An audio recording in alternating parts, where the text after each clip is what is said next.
দেশের সবখানে চলছে দুর্গাপূজার প্রস্তুতি। প্রতিমা তৈরির কাজ শেষ পর্যায়ে, চলছে সাজসজ্জা।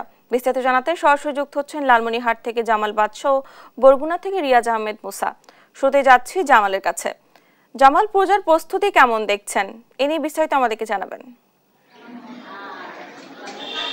ডানা, আসলে লালমনিরহাটে কিন্তু 461টি মন্দিরে প্রতিমার কাজ শেষ হয়েছে। এখন শুধুমাত্র সৌন্দর্য বর্ধনের কাজ এবং মন্দিরকে ঘিরে কিন্তু সৌন্দর্য বর্ধনের কাজ করছেন পূজা উদযাপন কমিটির যে লোকজন রয়েছে তারা।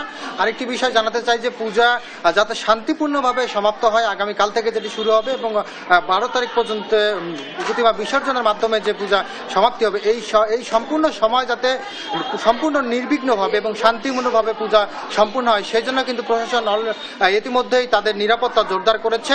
এছাড়া কিন্তু যে রাজনৈতিক সংগঠনগুলো রয়েছে তারা কিন্তু গতকালকে রাত থেকেই মন্দিরে মন্দিরে তাদের স্বেচ্ছাসেবক নিয়োগ করেছেন, যাতে মানুষ কোনো ধরনের অপ্রীতিকর ঘটনার সম্মুখীন না হয় এবং পূজা মণ্ডপ শান্তিপূর্ণভাবে পরিদর্শন করতে পারেন, যাতে হিন্দু সম্প্রদায়ের লোকজন সবচেয়ে তাদের যে ধর্মীয় বড় উৎসব দুর্গাপূজা সেটি যাতে উপভোগ করতে পারে। আমি এই মুহূর্তে লালমনিরহাটের গোশালা মন্দিরে রয়েছি। আমার পাশে রয়েছে লালমনিরহাট জেলা পূজা উদযাপন পরিষদের সভাপতি। আমি একটু কথা বলতে চাই হিরালাল রায় মহোদয় আপনার সঙ্গে। আপনি জানাবেন যে আপনাদের এই পূজাকে ঘিরে কি ধরনের প্রস্তুতি রয়েছে এবং নিরাপত্তা আপনারা কেমন আয়োজন করেছেন এবং সব মিলিয়ে কোনো শঙ্কা রয়েছে কিনা। ধন্যবাদ। বাংলাদেশ পূজা উদযাপন পরিষদ এবং লালমনিরহাট জেলার পক্ষ থেকে আমি দেশবাসীকে আমার আগামী শারদীয় দুর্গা উৎসব উপলক্ষে সবাইকে আন্তরিক শুভেচ্ছা এবং ধন্যবাদ জানাচ্ছি। আমরা ইতিমধ্যেই আমাদের 461টি পূজা মণ্ডপে সারা জেলায় আমরা প্রস্তুতি সম্পন্ন করেছি। এই যাবৎ পর্যন্ত সরকার কর্তৃক আমরা প্রতিশ্রুতি পেয়েছি 8 স্তর বিশিষ্ট নিরাপত্তা বেষ্টনী ইতিমধ্যেই গঠন করা হয়েছে। সেনাবাহিনী, বিজিবি, পুলিশ, আনসার সহ আমরা বিভিন্ন এখানকার স্থানীয় অন্যান্য দলের প্রতিনিধিবৃন্দ এবং আমার স্বেচ্ছাসেবকবৃন্দ সম্মিলিতভাবে আমরা পূজা যেন সুষ্ঠু এবং সুন্দরভাবে সম্পন্ন হয় সে ব্যাপারে আমরা ব্যবস্থা গ্রহণ করেছি।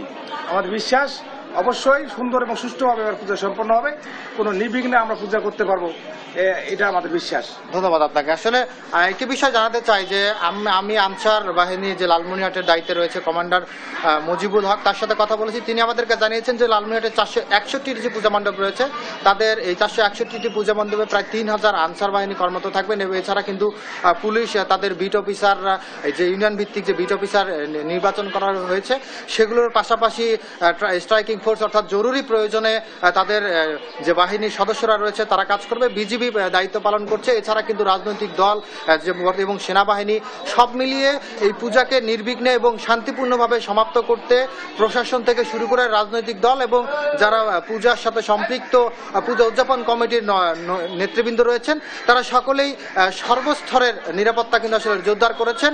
আগামী কাল থেকে কিন্তু আসলে এই পূজার শুরু হতে যাচ্ছে এবং যেটি আগামী 12 তারিখে কিন্তু আসলে প্রতিমা বিসর্জনের মাধ্যমে সমাপ্ত হবে।